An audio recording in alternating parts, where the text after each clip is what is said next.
Hello બાળ મિત્રો, યામ ભૂમિતિની વાતો ચાલે છે ને, ત્રિકોણનું ક્ષેત્રફળ એ ટોપિક કર્યો હતો છેલ્લે. દાખલાના નંબર તો મને યાદ નથી, એકાદ બે દાખલા હજી એના માટે કરવા છે, એટલે હું પહેલેથી નંબર આપું છું, તમે એની સાથે જોઈન્ટ કરી લેજો. ઓકે, A5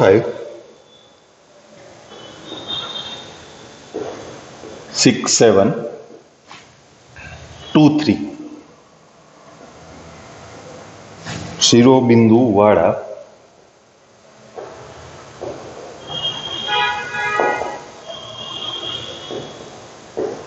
ત્રિકોણનું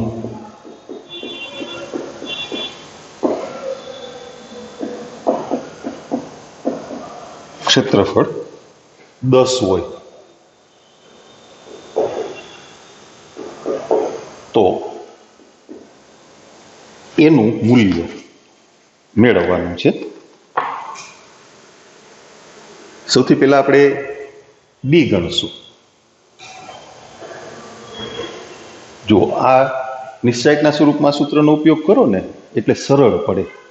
તમે 10મા ધોરણમાં જે સૂત્રનો ઉપયોગ શીખી ગયા છો એ ચાલે, ન ચાલે એવું નહીં, પણ એમાં તમારે સીધું સૂત્ર મૂકવું પડે, ડેલ્ટા બરાબર 1/2 માનાંકમાં આખું પદ. એમ એ રીતે ફાવે તો એ રીતે પણ તમે ગણી શકો. A51 671 231 એનું વિસ્તરણ કરીએ. હવે તો નિશ્ચાયકનું વિસ્તરણ એ તમને ધીમે ધીમે આવડવા માંડ્યું હશે ને, આવડી ગયું એમ કહો ને. 7 - 3 એટલે 4, -5, 6 - 2 4 + 1 18 - 14 18માંથી 14 બાદ 4 4a. આ 4માંથી 20 બાદ થયા -16. હવે આપણે ક્ષેત્રફળનું સૂત્ર મૂકીએ, ડેલ્ટા બરાબર 1/2 માનાંક ડી. એમાં ત્રિકોણનું ક્ષેત્રફળ આપી દીધું છે, ડેલ્ટા 10 બરાબર 1/2 માનાંકમાં 4a - 16. એ માનાંકમાંથી 2 કોમન કાઢીએ એટલે ઉડી જાય. આમ તો 4 કોમન નીકળે છે, તો 2 અહીંયા સામે ઉડાડી દો. બરાબર, 4 કોમન નીકળે એટલે 2 ઉડી ગયા, 2 વધે અહીંયા છેદમાં આવી જાય એટલે 5 વધ્યા ને અહીંયા. અને 4 કોમન કાઢ્યા તો અહીંયા શું વધ્યું? a - 4. હવે માન દૂર કરીએ એટલે a - 4 = 5 or a - 4 = -5. then a = 9 or a = -1. એનું મૂલ્ય 9 અથવા -1. બીજો એક દાખલો ગણીએ આપણે. Example number 2.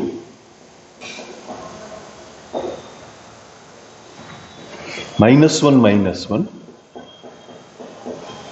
-4 -2 -5 -4 -2 -3 શિરોબિંદુ વાળા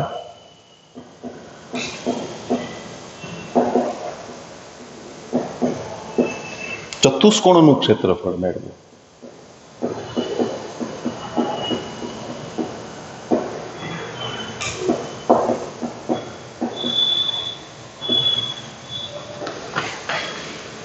ચતુષ્કોણનું ક્ષેત્રફળ એના માટે કોઈ સૂત્ર નથી, એટલે ચતુષ્કોણનો કોઈ પણ એક વિકર્ણ તમે જોડી દો એટલે એ 2 ત્રિકોણમાં વિભાજિત થઈ જાય. પછી બંને ત્રિકોણના ક્ષેત્રફળ ગણીને એનો સરવાળો કરવો પડે. આ એક વાત. પછી બીજી વાત, 3 શિરોબિંદુઓ છે ને એ સમતલમાં ગમે ત્યાં આવેલા હોય, સમરેખ ન હોય એટલે ત્રિકોણ બને જ. અને ત્રિકોણના શિરોબિંદુઓનો કોઈ ક્રમ ગોઠવવાનો ના હોય, પણ ચતુષ્કોણના 4 શિરોબિંદુ આપ્યા હોય તો સૌથી પહેલું કામ તમારે શું કરવું પડે? એનું સ્થૂળ આલેખન કરવું પડે. બિંદુઓ કયા ક્રમમાં ગોઠવાયેલા છે. હા, જો રકમમાં તમને એમ કે ચતુષ્કોણ ABCD ના 4 શિરોબિંદુઓ A, B, C અને D યામ આપી દે તો એક ક્રમ નક્કી થઈ ગયો, ચતુષ્કોણ ABCD. પણ નામ વગર તમને આ રીતે બિંદુ આપ્યા હોય ને તો તમારે એનું સ્થૂળ આલેખન કરવું. સ્થૂળ આલેખન એટલે રફમાં સમતલ દોરી અને રફમાં એના સ્થાન નક્કી કરવા પડે. એટલે કયા ક્રમમાં બિંદુઓ જોડીને ચતુષ્કોણ તૈયાર થાય છે એ જોવું પડે. જોઈ લઈએ આપણે. એ સહેલું છે, અઘરું નથી. હવે જુઓ, બધા યામ એ માઇનસ નિશાની વાળા છે. એક્સયામ વાયયામ બંનેમાં માઇનસ નિશાની, એટલે ચરણ કેટલામું થાય? ત્રીજું. આ બધા બિંદુઓ ત્રીજા ચરણમાં છે. તો આપણે અહીંયા સમતલ એવી રીતે રજૂ કરીએ, બહુ મોટી રજૂઆત શું કામ કરવી? આપણે ત્રીજા ચરણને જ હાઇલાઇટ કરીએ. એ આ રીતે મેં તમને કીધું ને, સ્થૂળ આલેખન કરવાનું છે. ફૂટપટ્ટી ને પેન્સિલને લઈને બેસવાનું નથી. -1, -2, -3, -4, -5. ચાલશે, એને લંબાવવાની જરૂર નથી. આપણે બિંદુઓનો ક્રમ જ નક્કી કરવો છે. -1, -2, -3, -4, એક બિંદુ મૂકી દઈએ. ચલો, -5. ઓકે, -1 એટલે બિંદુ અહીંયા આવશે. આપણે નામ જ આપી દઈએ, ચાલો એ બિંદુ. પછી -4, -2, -4, -2 એટલે અહીંયા આવ્યું, એને કહી દે બી. પછી -5, -4, -5, -4 એટલે લગભગ અહીંયા, એને સી કહી દઈએ, ત્રીજું બિંદુ. આપણે ક્રમમાં નામ આપીએ છીએ. અહીંયા ટૂંકી જગ્યામાં યામ લખાય એમ નથી, એટલે ક્રમ જાળવીને ચાલીએ છીએ. ઓકે, -2, -3 એટલે લગભગ અહીંયા, બરાબર, ડી બિંદુ. એટલે માનો ને કે તમને બિંદુઓ ક્રમમાં જ આપ્યા છે, એટલે સારી વાત છે. પણ દર વખતે એ ક્રમ ન પણ હોય, આડાવડો હોય. તો સ્થૂળ આલેખન કરી લ્યો ને તો તમને ખબર પડે કે ચતુષ્કોણના બિંદુઓ કયા ક્રમમાં ગોઠવાયેલા છે. બરાબર. હવે કાં બી અને ડી ને જોડો વિકર્ણ, કાં એ અને સી ને જોડો, એટલે બે ત્રિકોણમાં એનું વિભાજન થઈ ગયું ને. અને તમે આમ જોડી દો, બે ત્રિકોણના ક્ષેત્રફળ ગણવા પડે. આકૃતિ રજૂ કરી છે એટલે આપણે અહીંયા લખીએ કે ભાઈ ત્રિકોણ ABD માટે એનો જે નિશ્ચય ગણશું ને એને D1 કહેશું. બે નિશ્ચય ગણવાના છે ને એટલે નંબર આપી દીધો A, B અને D. A, B અને D ક્રમ યાદ છે ને? પેલું A, બીજું B અને ચોથું D. એનું વિસ્તરણ કરી લઈએ. -1, -2 + 3 એટલે 1, -, +1, -4, -, +2 એટલે -2 +1. આ ગુણાકાર કેટલો થયો? 12. આ ગુણાકાર કેટલો થયો? 4. પણ એ બાદ થશે ને, 12 માંથી 4 બાદ થશે એટલે 8. 8 માંથી 2 ને 1, 3 બાદ થયા એટલે 5. બરાબર. હવે એવી રીતે ત્રિકોણ BCD માટે, ત્રિકોણ BCD એના માટે જે નિશ્ચય ગણવાનું છે એનું મૂલ્ય એને આપણે D2 કહીએ. બી બિંદુ એટલે -4, -2, 1. સી બિંદુ -5, -4, 1. અને ડી બિંદુ -2, -3, 1. ત્રિકોણ BCD માટે. અચ્છા, એનું વિસ્તરણ લખી નાખીએ, થઈ જશે -4, -4 + 3 એટલે -1, -, +2, -5 + 2 એટલે -3. આ 15, 15 માંથી કેટલા બાદ થયા? 8. એટલે 7. 7 ને 4 11. 11 માંથી 6 ગયા એટલે 5. બરાબર. તો ચતુષ્કોણ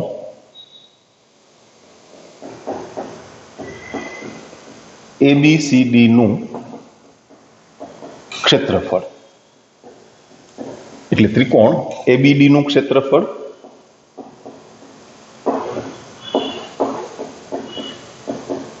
પ્લસ ત્રિકોણ BCD નું ક્ષેત્રફળ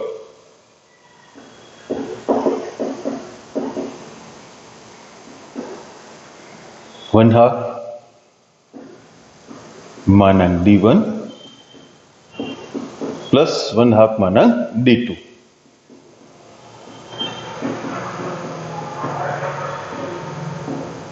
એટલે 5/2 પ્લસ 5/2 થયું ને, એટલે કેટલા એકમ થયું? 5. બરાબર. આ થઈ ચતુષ્કોણના, કોઈ પણ ચતુષ્કોણ એનું ક્ષેત્રફળ આ રીતે મળે. ચેક કરી લે, આપણી કાંઈ ભૂલ નથી ને? 5. ઓકે. અચ્છા, તમારી ખાલી જાણ માટે કહું છું, જસ્ટ ફોર નોલેજ, એપ્લાય નથી કરવાનું ક્યાંય. આ રીતે બિંદુઓને તમે સમતલમાં રજૂ કર્યા હોય, એનું સ્થૂળ આલેખન કર્યું હોય, પછી તમે નિશ્ચાયક માટે બિંદુઓને એન્ટી ક્લોકવાઇઝ ડાયરેક્શન અહીંયા ઉપયોગમાં લ્યો ને. એન્ટી ક્લોકવાઇઝ એટલે ઘડિયાળના કાંટાની વિરુદ્ધ દિશા. જો ABD એટલે A થી B, B થી D, ABD આમ લીધું ને, તો એ ઘડિયાળના કાંટાની વિરુદ્ધ દિશા થઈ. BCD તો એ પણ ઘડિયાળના કાંટાની વિરુદ્ધ દિશામાં આવ્યા. તો એ વખતે નિશ્ચાયકનું મૂલ્ય છે એ હંમેશા ધન મળે. જો તમે ક્લોકવાઇઝ ડાયરેક્શન ચાલીને બિંદુ લ્યો ને, તો નિશ્ચાયકનું મૂલ્ય હંમેશા ઋણ મળે. તમારે એનો ક્યાંય ઉપયોગ નથી કરવાનો, ધન મળે કે ઋણ મળે, આપણે માનાંકથી જ ગણવાના છીએ. એટલે આપણે એ કાંઈ ટેન્શન કરવાનું નથી, આપણે કાંઈ ચિંતા કરવાની નથી, જરૂર નથી. આ તો તમારી જાણ માટે કહું છું કે એટલે ક્ષેત્રફળની વાત, એના ઉદાહરણ એને આપણે અહીંયા પૂરી કરીએ. વળી પાછો એક નવો ટોપિક તમે ભણી ગયા છો, રેખાખંડનું વિભાજન. પણ આપણે થોડીક વધારે ડીપમાં ચર્ચા કરવાની છે. રેખાખંડના વિભાજનની થોડીક વિગતે વાત કરવાની છે. જોઈ લે, તમે સૂત્ર શીખી ગયા છો ને, mx2 + nx1 / m + n, my2 + ny1 / m + n. પણ એ કેવું છે, તમારે ત્રિકોણમિતિની વાત 10મા ધોરણમાં આવતી, કોષ્ટકે આવતું. બધા મૂલ્યોની ધન ગણતરી, ધન મૂલ્ય, સાઇનનું, કોસનું, બધા ધન મૂલ્ય, એટલે પહેલા ચરણમાં. 11મા ધોરણમાં આવ્યા પછી ખબર પડી કે એ બધા મૂલ્યો હંમેશા ધન હોય એવું જરૂરી નથી. જો પહેલા ચરણનો ખૂણો હોય તો જ મૂલ્ય ધન મળે. બધા બીજા, ત્રીજા કે ચોથા ચરણમાં ચરણ મુજબ નિશાની નક્કી કરવી પડે OLSTCનો ઉપયોગ કરીને. એમ વિભાજનની તમે વાત શીખ્યા છો ને, એને થોડીક આપણે ડીપમાં લઈ જવાની છે. રેખાખંડનું વિભાજન, એની વાત આપણે કરવી છે હવે. ઓકે. એટલે હવે પછીનો આપણો ટોપિક છે રેખાખંડનું વિભાજન. એ તમારી ટેક્સ્ટબુકમાં શરૂ કરશું ત્યારે આવશે. રેખાખંડના વિભાજનની વાત છે ને, એમાં બે વાત છે. તમે જે શીખ્યા છો 10મા ધોરણમાં, એ અત્યાર મુજબ, અત્યારે આપણા સિલેબસમાં જે વાત છે એ મુજબ એને અંતઃવિભાજન કહેવાય. અંતઃવિભાજન એટલે શું? કે વિભાજન બિંદુ છે ને એ રેખાખંડ પર આવેલું હોય. અહીંયા A બિંદુ, અહીંયા B બિંદુ, અહીંયા P. વિભાજન બિંદુ રેખાખંડ પર આવેલું હોય. વિભાજનનો ગુણોત્તર P બિંદુ માટે રેખાખંડ AB નું A તરફથી વિભાજન, એનો ગુણોત્તર એટલે AP/PB. વિભાજનના ગુણોત્તરને એક સંકેત આપેલો છે, લેમ્બડા. વિભાજનનો જે ગુણોત્તર છે એને સંકેત આપ્યો છે લેમ્બડા. એટલે અહીંયા લેમ્બડા = AP/PB. તમે નથી શીખાય એવો એવી વાત કહી તો કે બાહ્ય વિભાજન. આ છે એ આપણે જે આકૃતિ દોરીને વાત કરીએ છીએ ને એને અંતઃ વિભાજન આવા નામથી ઓળખશું. જો બિંદુ પી રેખાખંડ AB પર ના હોય પણ રેખા AB પર A થી ડાબી તરફ કે B થી જમણી તરફ આવેલું હોય આ રીતે. એટલે આ જે વાત છે એને સંકેતમાં લખવી હોય તો A dash P dash B, આ વાત P dash A dash B અથવા A dash B dash P, આ બેમાંથી કોઈ પણ ગોઠવણ બિંદુ P નું સ્થાન રેખા AB પર A થી ડાબી તરફ અથવા B થી જમણી તરફ હોય તો એ પ્રકારના વિભાજનને બાહ્ય વિભાજન કહેવામાં આવશે અથવા બહિર્વિભાજન.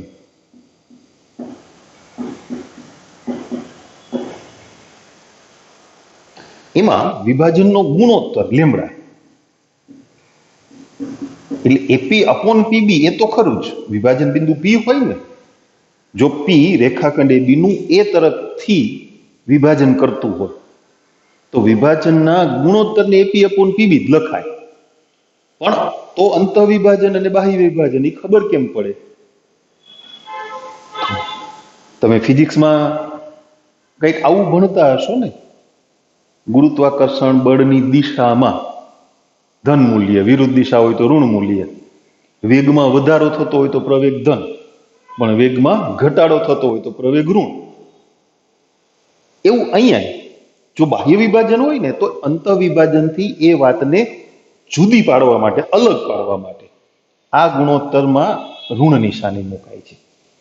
એટલે તમને એમ કહેવામાં આવે કે બિંદુ P રેખાખંડ AB નું A તરફથી 3:2 ગુણોત્તરમાં વિભાજન કરે છે તો એ અંતઃ વિભાજન થયું. પણ એમ કે બિંદુ P રેખાખંડ AB નું A તરફથી -3:2 ગુણોત્તરમાં વિભાજન કરે છે તો એ બાહ્ય વિભાજન છે. ઘણી વખત રકમમાં વિભાજનનો ગુણોત્તર ધન જ રાખે, પણ પ્રશ્ન એમ કે બિંદુ P છે એ અંતઃ વિભાજન કરતું બિંદુ હોય તો એના યામ મેળવો અને બાહ્ય વિભાજન કરતું બિંદુ હોય તો એના યામ મેળવો. એટલે અંતઃ વિભાજન માટે 3/2 3/2 લેમ્બડાનું મૂલ્ય, પણ બાહ્ય વિભાજનની વાત આવે તો લેમ્બડાનું મૂલ્ય કેટલું? -3/2. બાહ્ય વિભાજન માટે લેમ્બડાનો મૂલ્ય ઋણ લેવામાં આવે છે. અચ્છા, ઋણ મૂલ્ય લઈએ છતાંય આ વસ્તુ ધ્યાનમાં રાખજો, કોમ્પિટિટિવના લેવલે તમને ઉપયોગી થશે. અહીંયા લેમ્બડા કેવો છે? ધન. લેમ્બડા ધન વાસ્તવિક સંખ્યા છે. આ બેમાં લેમ્બડા છે એ ઋણ વાસ્તવિક સંખ્યા છે. પણ ઋણ વાસ્તવિક સંખ્યામાં બાહ્ય વિભાજનમાં પાછા બે પ્રકાર પડ્યા ને, બરાબર? તો લેમ્બડાની કિંમત ઋણ હોય, -3/2 હોય, -2/3 હોય તો ખબર કેમ પડે કે બિંદુ P એ રેખા AB પર P થી ડાબી તરફ છે, A થી ડાબી તરફ છે કે B થી જમણી તરફ છે? તો જ્યારે લેમ્બડાનું મૂલ્ય એ -1 અને 0 ની વચ્ચે હોય ત્યારે P બિંદુ એ રેખા AB પર A થી ડાબી તરફ છે, લેમ્બડાનું મૂલ્ય -1 કરતા નાનું હોય, ગ્રેટર ધેન ની નિશાની થઈ ગઈ, લેમ્બડા <-1, તો બિંદુ P નું સ્થાન ક્યાં છે? રેખા AB પર B થી જમણી તરફ. ગુણોત્તર એટલે -AP/PB જ કહેવાય, પણ એ મૂલ્ય -1 કરતા નાનું છે, <-1. તો A dash B dash P અને -1 અને 0 ની વચ્ચે છે તો P dash A dash B. એ બિંદુના યામ એ x1 y1 હોય અને B બિંદુ x2 y2 હોય. તો વિભાજન બિંદુ P ના યામ આ તમે શીખી ગયા છો, પછી આપણે એની વ્યવસ્થિત નોંધ કરશું. Lambda x2 + x1 upon lambda +1 lambda y2 plus y1 upon lambda plus 1. તમે mn ના સ્વરૂપમાં એને યાદ રાખો તોય ચાલે ને લેમડાના સ્વરૂપમાં યાદ રાખો તોય ચાલે. લેમડાની કિંમત m અપોન n મૂકો તો mx2 પ્લસ nx1 છેદમાં m plus n, my2 plus ny1 છેદમાં m પ્લસ n. એમ પણ એ રીતે પણ ચાલશે, આ રીતે લખશો તોય ચાલશે. મોટે ભાગે વધારે ઉપયોગ હવે હાયર લેવલે લીમડાનો થાય છે, એમ અને એન નો ઓછો થાય છે, બરાબર. અચ્છા, આનો તમે ઉપયોગ કરો ને ત્યારે આ વસ્તુ એક યાદ રાખવાની છે. દાખલા વખતે હું ફરીથી યાદ કરાવીશ તમને. રેખાખંડનું વિભાજન જે બિંદુ તરફથી કહેવામાં આવ્યું હોય એ બિંદુના યામને x1 y1 તરીકે લેવાના. રેખાખંડનું બીજું અંત્ય બિંદુ એ x2 y2 થાય અને વિભાજન બિંદુ એ મોટા ભાગે xy કહેવાય છે. એટલે આ સૂત્રને આમ અલગથી ઉપયોગમાં લેવાય છે ઘણી વખત. એમાં શું છે, તમને ત્રણેય બિંદુના યામ આપી દીધા હોય અને વિભાજનનો ગુણોત્તર પૂછ્યો હોય તો પછી બે સૂત્રોની જરૂર નથી. Sorry, lambda y2 plus y1 upon lambda plus 1.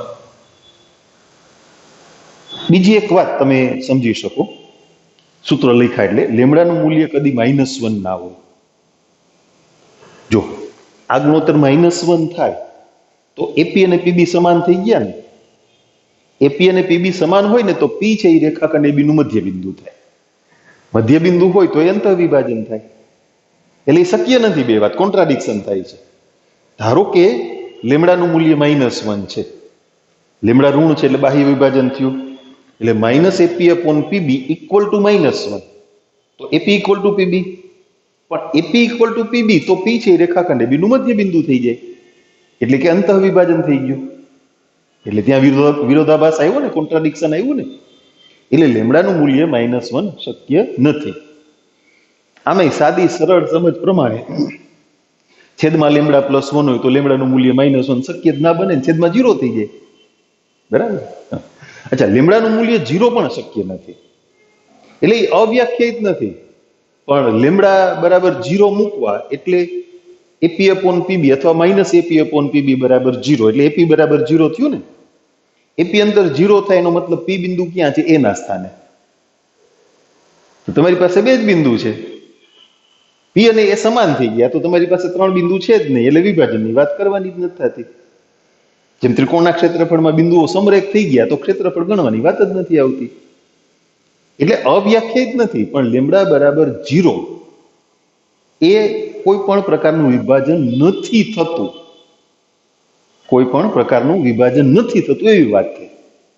કોઈ સંખ્યામાં 0 ઉમેરવા અથવા કોઈ સંખ્યાને 1 વડે ગુણવા એવું થઈ ગયું તટસ્થ. લેમડા ઇક્વલ ટુ 0 તો બે જ બિંદુ થઈ ગયા, એટલે વિભાજન થતું નથી, બરાબર. અને છેલ્લે મધ્ય બિંદુના યામ એ તમે શીખી ગયા છો ને. મધ્ય બિંદુ એટલે અંતઃ વિભાજનની વાત થઈ ને, તો એપી અને પીબી સમાન હોય એટલે લેમડા કેટલો, 1. એપી અપોન પીબી, એમાં એપી અને પીબી સમાન થઈ જાય એટલે ગુણોત્તર 1 થઈ ગયો ને. એટલે તમે અહીંયા લેમડા બરાબર 1 મૂકી દો તો રેખાખંડ એબી નું મધ્ય બિંદુ એટલે x1 plus x2 upon 2, y1 plus y2 upon 2, બરાબર. તો એટલી વાત એની આપણે નોંધ કરી લઈએ. એના 2-4 ઉદાહરણો ગણી લઈએ.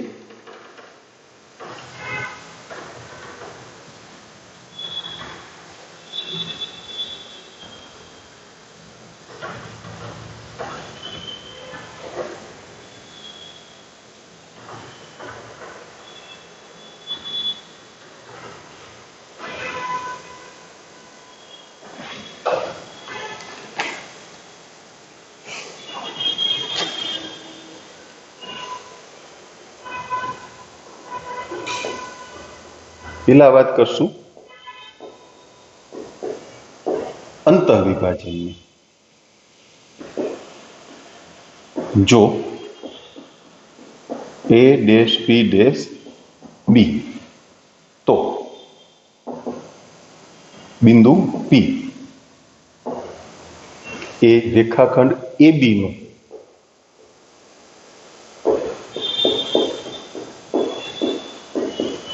એ તરફથી AP અપોન PB अथवा एपी जेम पीबी पण लखी शको गुणोत्तરમાં विभाजन करे छे।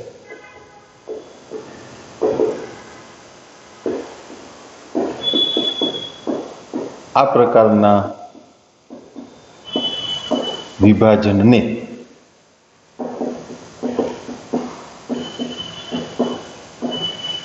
अंतःविभाजन कहे छे। बीजू बाह्य विभाजन।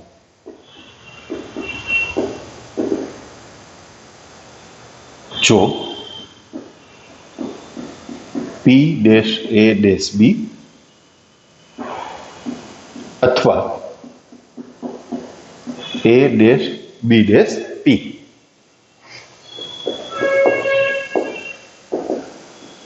तो बिंदु P रेखाखंड AB નું ए तरफથી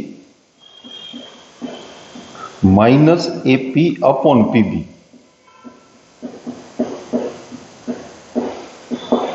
गुणोत्तરમાં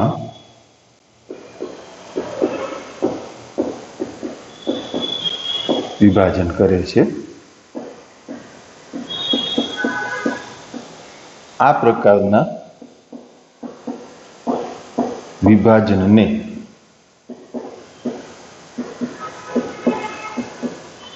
बाह्य विभाजन अथवा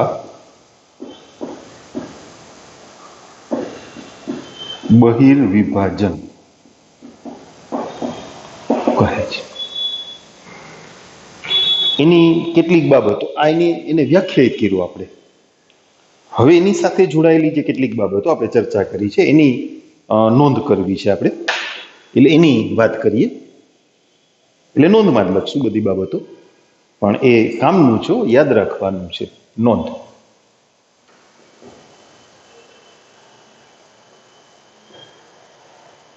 પહેલું, વિભાજનના ગુણોત્તરને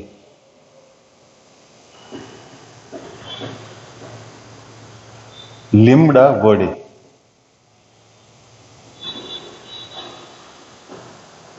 દર્શાવવામાં આવે છે। વિભાજન બિંદુના યામનું સૂત્ર મૂકશું। જો ax1 y1 અને bx2 y2 ને જોડતા રેખાખંડ AB નું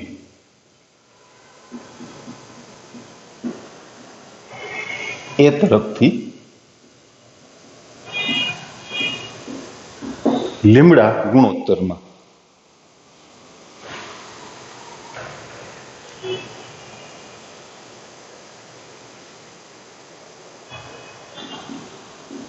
विभाजन करता बिंदु P ना याम ए XY होय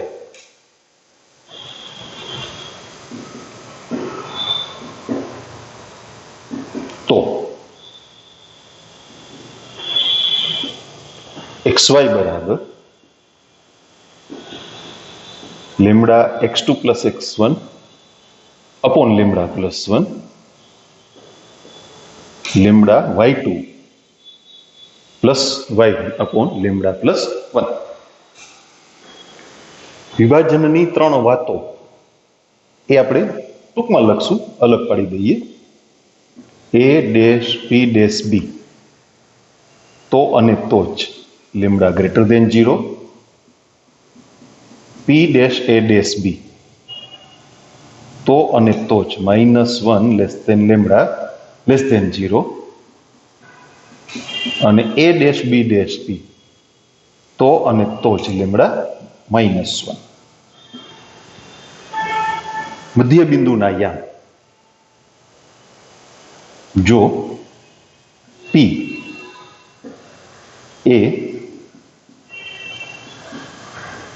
x1 y1 અને b x2 y2 ને જોડતા રેખાખંડ AB નું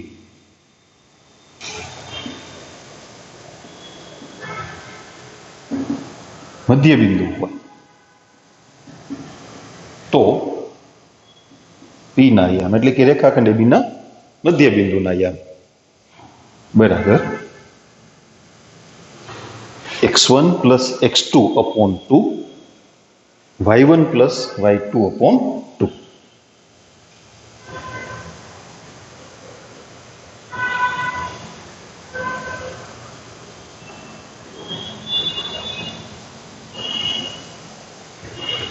આટલી બાબતો એ તમારે ધ્યાનમાં રાખવાની છે. એનો થોડો ઉપયોગ સમજી લઈએ આપણે. બરાબર, નોંધ થઈ ગઈ ને? વિડીયોને સ્ટેચ્યુ કહીને નોંધ કરતા તમને આવડે છે, બરાબર ને? અત્યારે આખું બોર્ડ તમને દેખાય છે. સ્ટેચ્યુ કેવું એટલે ખબર છે ને? હા, એમ તો તમે હોશિયાર છો, વાતને સમજી જાઓ છો. નોંધ કરી લેજો. ઓકે,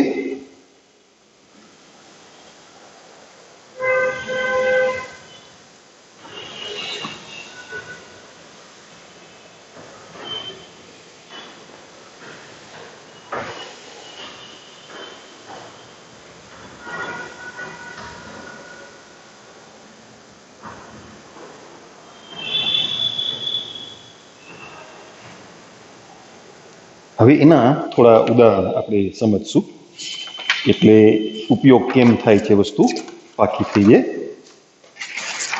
બરાબર,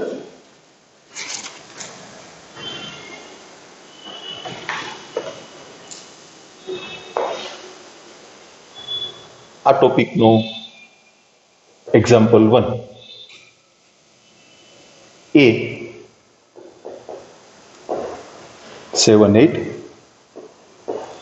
અને B -6 11 ને જોડતા રેખાખંડનું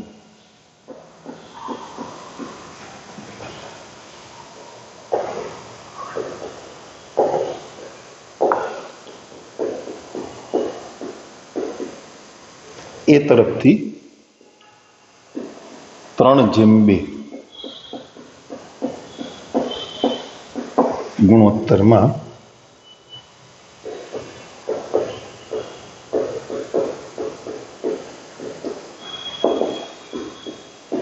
વિભાજન કરતા બિંદુના યામ આપણે મેળવવાના છે.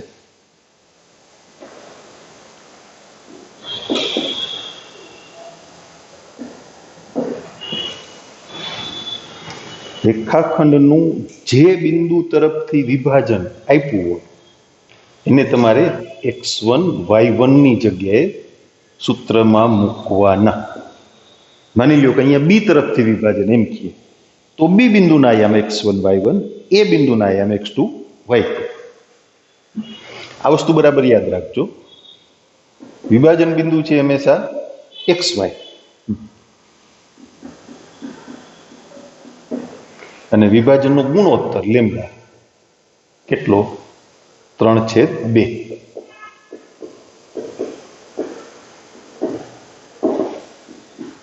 તો વિભાજન બિંદુના યામ તમે MCQ ગણતા હો ને ત્યારે આ યાદી લખવાની, રફમાં ગણતા હો, જરૂર નથી, પણ યાદ રાખવાનું. x1 y1 ની જગ્યાએ કોણ આવશે, x2 y2 ની જગ્યાએ કોણ આવશે, એ યાદ રાખવાનું.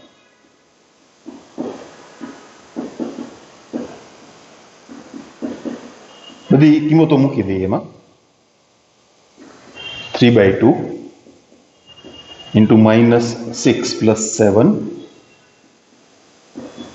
upon 3/2 plus 1, 3/2 into 11 plus 8 upon 3/2 plus 1. બધાને 2 થી ગુણી નાખશું એટલે -18 plus 14 છેદમાં 3 વત્તા 2 33 પ્લસ 16 છેદમાં 3 વત્તા 2 એટલે માઇનસ 4/5 33 ને 16 એટલે કેટલા થયા 49 છેદ 5 આ વિભાજન બિંદુ તમને મળી ગયું. બીજો એક દાખલો ગણીએ.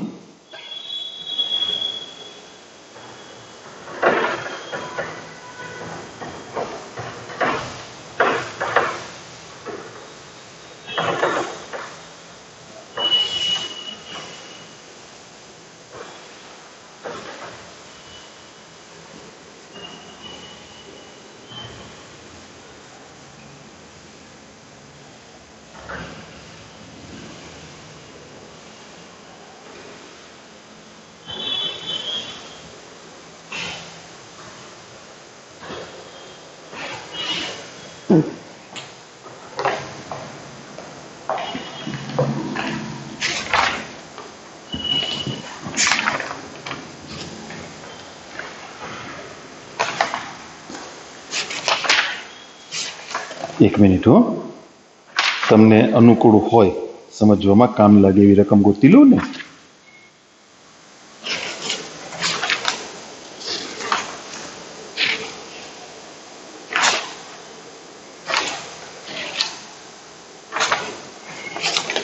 Okay, example number 2.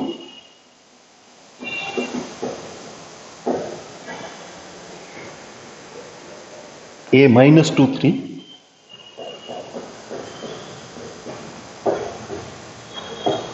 અને B 30 ને જોડતા રેખાખંડનો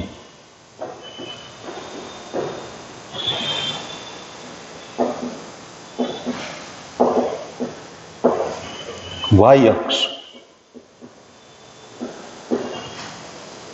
કયા ગુણોત્તરમાં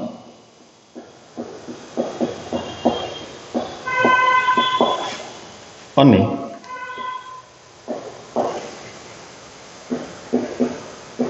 કયા બિંદુએ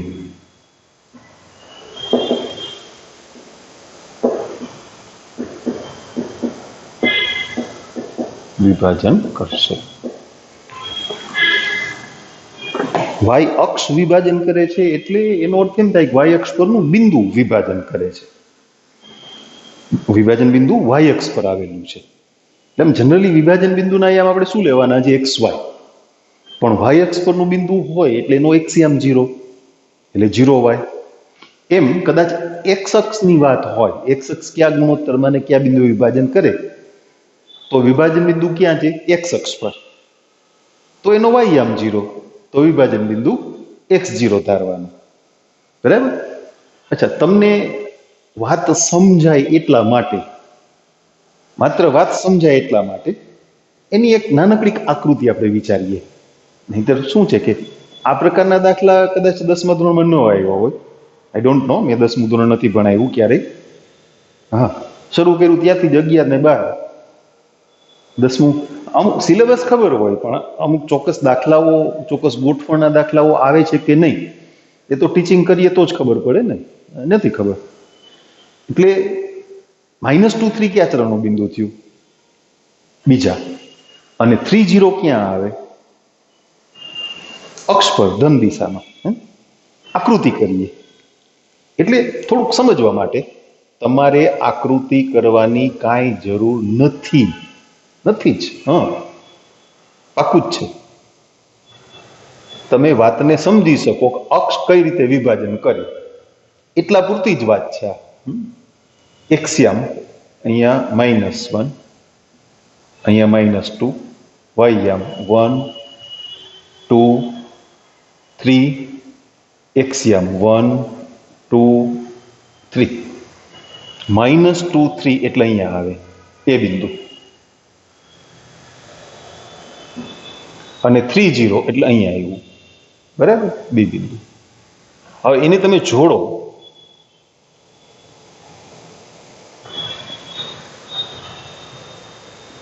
થોડુંક થોડુંક લેવલ બહાર નીકળી ગયું ને, હરખું કરી દો. ના એવું લાગે તો આપણે બિંદુ ફેરવી નાખશું. મને આપણે ક્યાં આકૃતિ પરથી કાંઈ મેળવવાનું છે?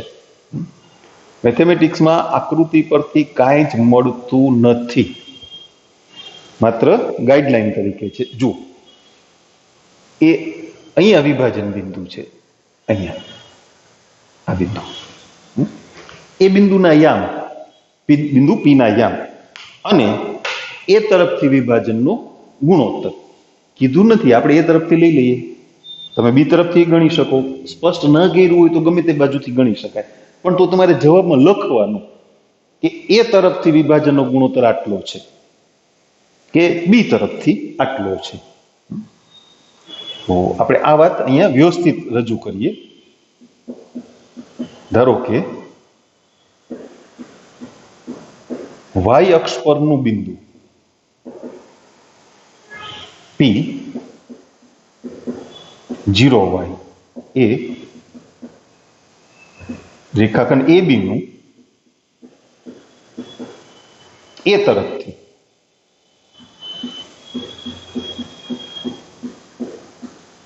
લેમ્બડા ગુણોત્તરમાં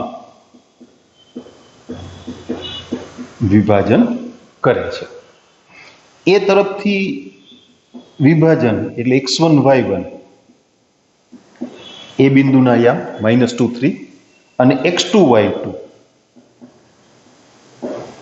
એટલે બે બિંદુના યામ 3 0. હવે આ ગણતરી છે ને એ આના કરતા જુદી પડશે. સીધું સૂત્ર નહીં આવે, વિભાજન બિંદુના યામનું સૂત્ર નહીં આવે. શું કામે? લેમ્બડા અજ્ઞાત છે ને, તમે સીધું સૂત્ર મૂકી દો તો લેમ્બડાની જગ્યાએ શું મૂકો? એટલે જ્યારે બિંદુનો x યામ એ નિશ્ચિત હોય, અહીંયા x યામ 0 એટલે નિશ્ચિત ચોક્કસ કિંમત થઈ ને, તો પેલા માત્ર x યામનું સૂત્ર મૂકશું, x બરાબર lambda x2 plus x1 upon lambda plus 1. એટલે એમાંથી તમને લેમ્બડા મળશે, કારણ કે એમાં એક જ અજ્ઞાત છે લેમ્બડા. પછી y યામનું સૂત્ર મૂકશું, y equal to lambda y2 plus y1 upon lambda plus 1.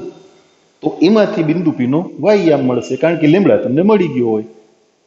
એ રીતે જો વિભાજન બિંદુ x અક્ષ પર હોય તો યામ તમે x0 ધાર્યા હોય ને, તો y યામનું સૂત્ર પહેલા મૂકવાનું, લેમ્બડા શોધવાનો, પછી x યામનું સૂત્ર મૂકીને બિંદુનો x યામ ગોતવાનો. અહીંયા પહેલા x equal to lambda x2 plus x1 upon lambda plus 1 આ સૂત્રનો ઉપયોગ કરશું. બિંદુનો x યામ 0, લેમ્બડા આપણે શોધવાનો છે, x2 ની કિંમત 3, x1 ની કિંમત -2 છેદમાં લેમ્બડા પ્લસ 1. આને ગુણાકારમાં લઈ લો એટલે 0 થઈ ગયા ને, તો 3 લેમ્બડા -2 ઇક્વલ ટુ 0, તો લેમ્બડા ઇક્વલ ટુ 2/3. જો ધન મૂલ્ય મળ્યું ને, કારણ કે અંતઃ વિભાજન છે. હવે y યામનું સૂત્ર મૂકશું, y equal to lambda y2 plus y1 upon lambda plus 1. હવે આપણી પાસે લેમ્બડાનું મૂલ્ય છે 2/3, y2 0 plus y1 3 upon 2/3 plus 1, બધાને 3 થી ગુણું છું, બરાબર, એટલે 9/5. તો એ તરફથી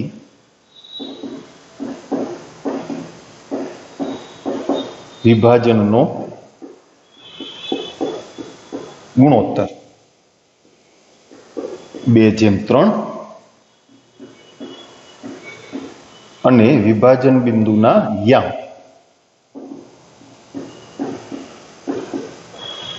0 9/5.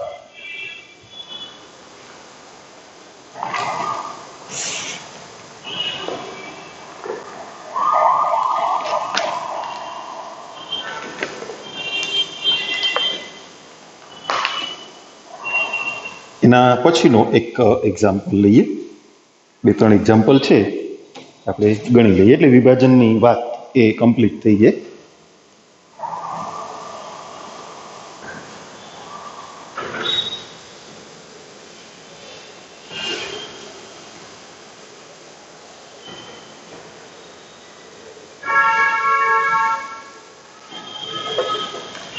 કે એના પછીનો એક્ઝામ્પલ એટલે 3 નંબર.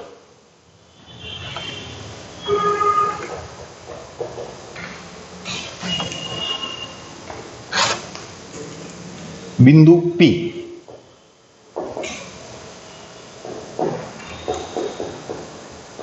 રેખાખંડ AB નું એ તરફથી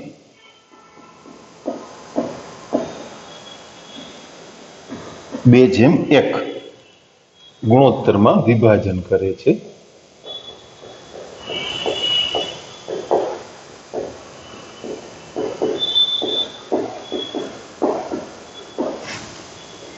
A38 અને P112 હોય તો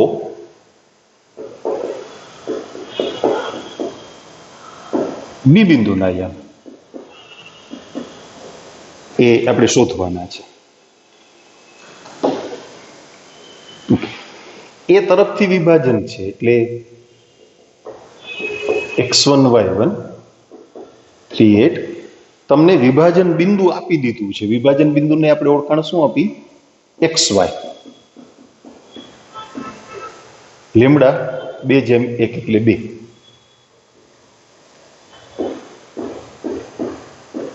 બી ના યામ x2 y2. તમે અલગ અલગ સૂત્રો મૂકો તોય ચાલશે અને xy બરાબર કરીને મૂકશો તોય ચાલશે, પણ અલગ અલગ સૂત્રો મૂકો એ સારું તમારા માટે, ગણતરીમાં ગડબડ ના થાય. કારણ કે આપણે xy શોધવાના નથી, આપ્યા છે. આપણે x2 y2 શોધવાના છે. એમાં બધી કિંમતો મૂકતા જઈએ. એક્સ્યામ કેટલો? 1. વિભાજન બિંદુનો એક્સ્યામ ગુણોત્તર 2. x2 શોધવાના છે. x1 3 અપોન લેમડાની કિંમત 2 પ્લસ 1. એવી રીતે અહીંયા વિભાજન બિંદુનો y યામ કેટલો? 12. લેમડા કેટલો છે? 2. y2 શોધવાના. y1 8 અપોન 2 + 1 3 × 3 એટલે સમીકરણ આવું થઈ ગયું 2x2 + 3 = 3. એમ અહીંયા 2y2 + 8 12 × 3 = 36 લખી નાખો ને સીધું. x2 બરાબર 0. 36 માંથી 8 ગયા એટલે 28. એને 2 વડે ભાગો એટલે 14. તો બી ના યામ 0 14.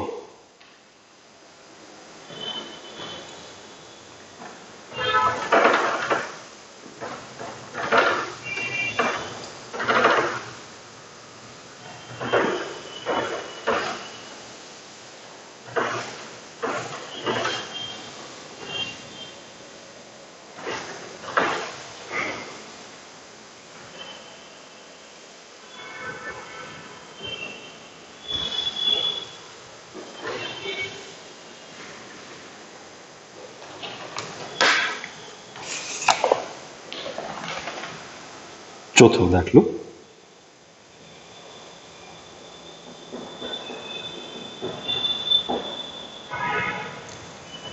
ફોર 5 અને 13 - 4 ને જોડતા રેખાખંડના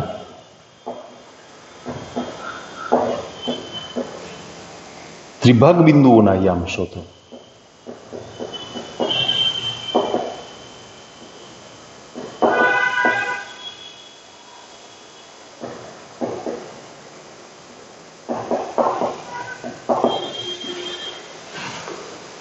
રેખાખંડના ત્રિભાગ બિંદુઓ, એ શબ્દને ધ્યાનમાં રાખવાનો છો. ત્રિભાગ બિંદુઓ એટલે 3 ભાગ કરતા બિંદુ નહીં, 3 સમાન ભાગ કરતા બિંદુઓ. એ આપણે નોંધશું. એ ધ્યાનમાં રાખવાનું છે તમારે.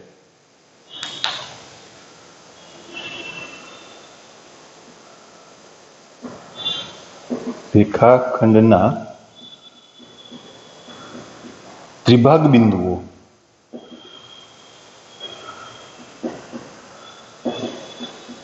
એટલે રેખાખંડના 3 સમાન ભાગ કરતા બિંદુ. ત્રિભાગ બિંદુઓને 3 સમાન ભાગ કરતા બિંદુઓ તરીકે લેવાના છે. એટલે આવું થાય. આકૃતિ કરીએ તો અહીંયા તમને એ બિંદુ આપ્યું છે 4 5, બી બિંદુ આપ્યું છે 13 -4. એના 3 સમાન ભાગ થાય. રેખાખંડના 3 સમાન ભાગ એટલે કેટલા બિંદુ જોઈએ? 2. 4 સમાન ભાગ કરવા હોય તો 3 બિંદુ. ભાગની સંખ્યા કરતા 1 ઓછું. તમે 2 બિંદુ મૂકો ને એટલે 3 ભાગ થઈ જાય આમ.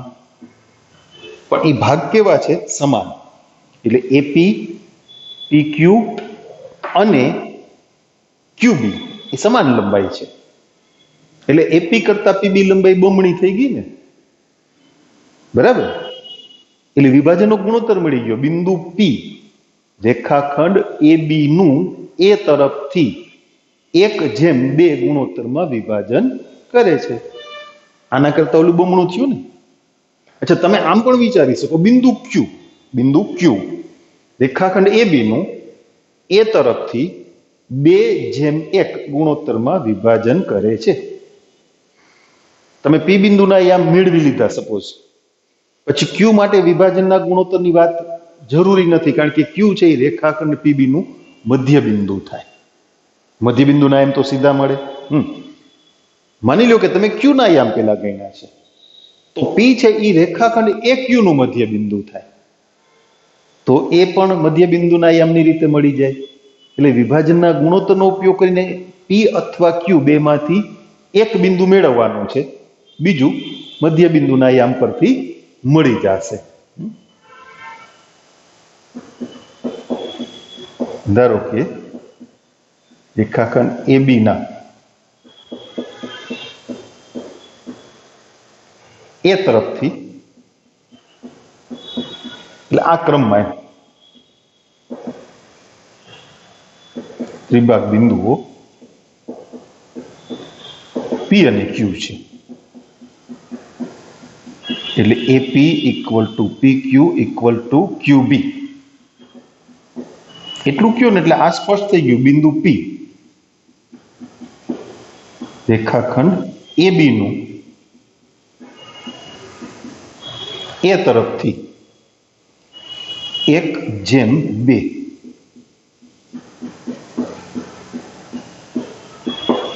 ગુણોત્તરમાં વિભાજન કરે છે. હવે હું આવી યાદી નથી કરતો, ધીમે ધીમે ટેવ પાડો તમે. તો બિંદુ પી ના યામ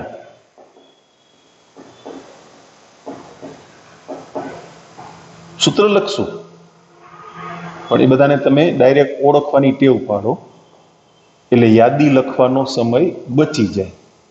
આપણે શીખતા હતા ત્યારે યાદી મૂકતા હતા, હવે તમે ધીમે ધીમે ટેવાઈ ગયા છો. લેમડા કેટલો? 1:2 એટલે 1/2. એ તરફથી વિભાજન કીધું ને, તો બી બિંદુના એમ x2y2 તરીકે આવે. એટલે અહીં 13 + 4 upon 1/2 + 1 1/2 y2 એટલે -4 + y1 એટલે 5 એના છેદમાં 1/2 + 1 13 + 8 છેદમાં 1 + 2 -4 + 10 છેદમાં 1 + 2 13 × 8 = 21 એના છેદમાં 3 10 માંથી 4 ગયા 6 છેદમાં 3 એટલે 7 2 ક્યુ છે એ રેખાખંડ પીબી નું મધ્ય બિંદુ છે તો બિંદુ ક્યુ ના યામ બરાબર રેખાખંડ પીબી ના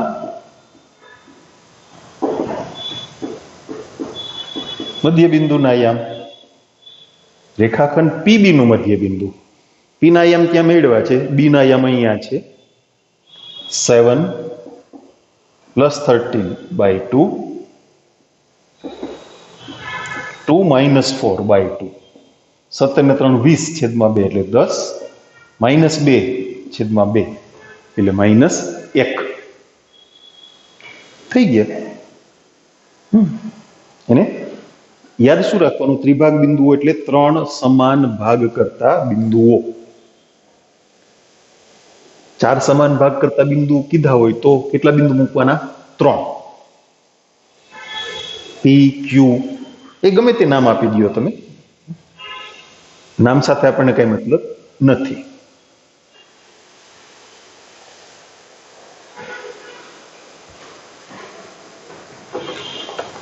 ઓકે ના પછીનો એક દાખલો જોઈએ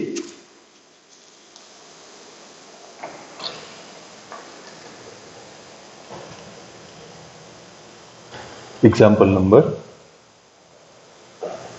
5 A 6 7 B -2 3 C 9 1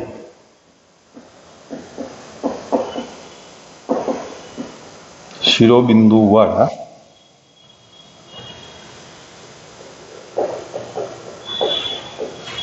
ત્રિકોણ માટે ખૂણા એ નો દ્વિભાજક રેખાખંડ બીસી ને જે બિંદુમાં છેદે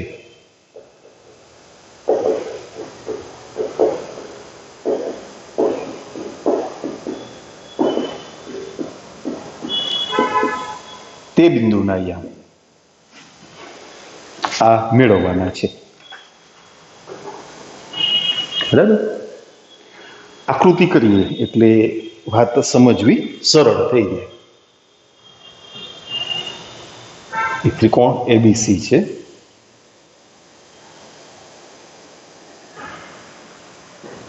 એ બિંદુ 6 7 બી બિંદુ -2 3 અને સી બિંદુ 9 1 હવે ખૂણા એ નો દુભાજક 9 1 જ છે ને યસ ખૂણા એ નો દુભાજક ખૂણાના સમાન ભાગ થાય એ મધ્યગા ના થાય હો જોજો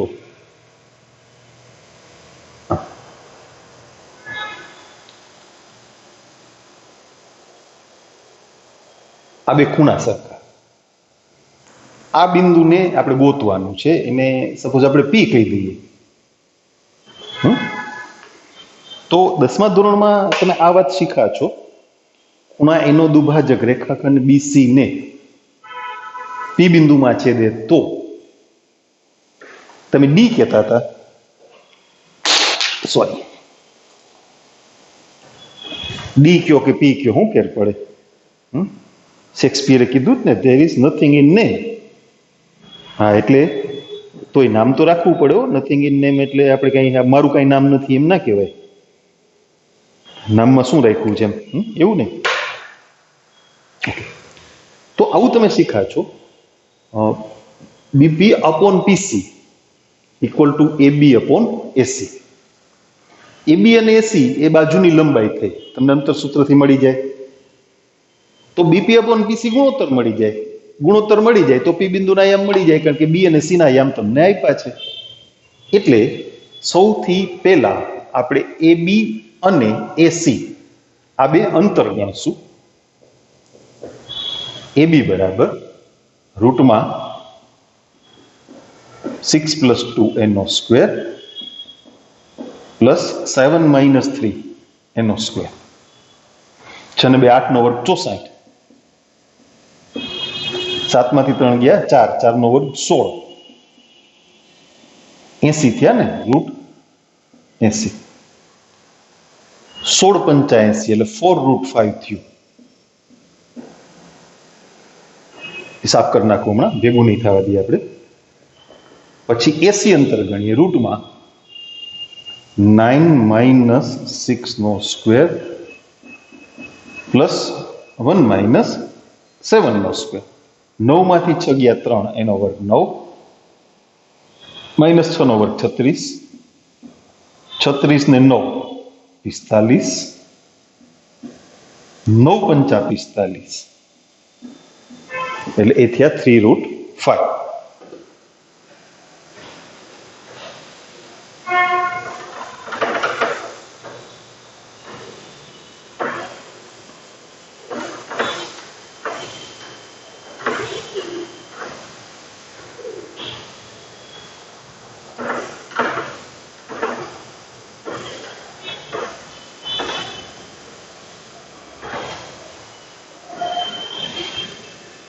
તો બીપી અપોન પીસી બરાબર એબી અપોન એસી એટલે 4√5 અપોન 3√5 4/3 એટલે બિંદુ પી રેખાખંડ બીસી નું બી તરફથી 4/3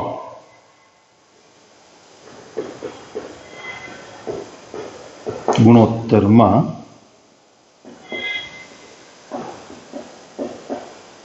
વિભાજન કરે છે. તો પી ના યામ સૂત્ર મૂકી દઈએ. હવે તમને x2 ને x1 ને ગોતતા બરાબર આવડી ગયું છે, સાચું ને?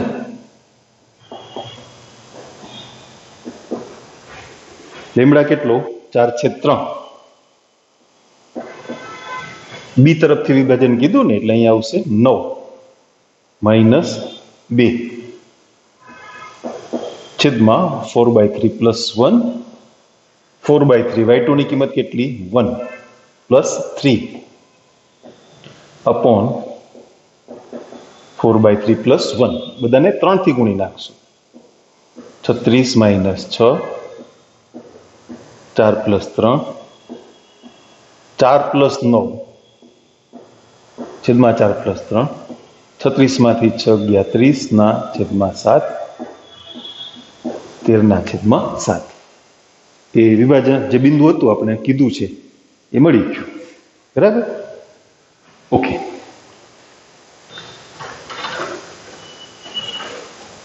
એટલે વિભાજનનો જે થોડોક ઉપયોગ તમને સમજાવવાનો હતો, સૂત્રોની સાથે એનો ઉપયોગ સમજાવવાનો હતો, એ વાત એ આપણી પૂરી થઈ. બરાબર? બે એક બાબતો છે તો હવે એ નેક્સ્ટ લેક્ચરમાં આપણે એની ચર્ચા કરશું. પછી આપણું રિવિઝનનું કામ, જોકે આમાંથી ઘણી બધી બાબતો તમારી ટેક્સ્ટબુકમાં છે, ટેક્સ્ટબુક શરૂ કરશું ને ત્યારે ઉપયોગી થશે. ઓકે, નેક્સ્ટ લેક્ચરમાં મળીએ.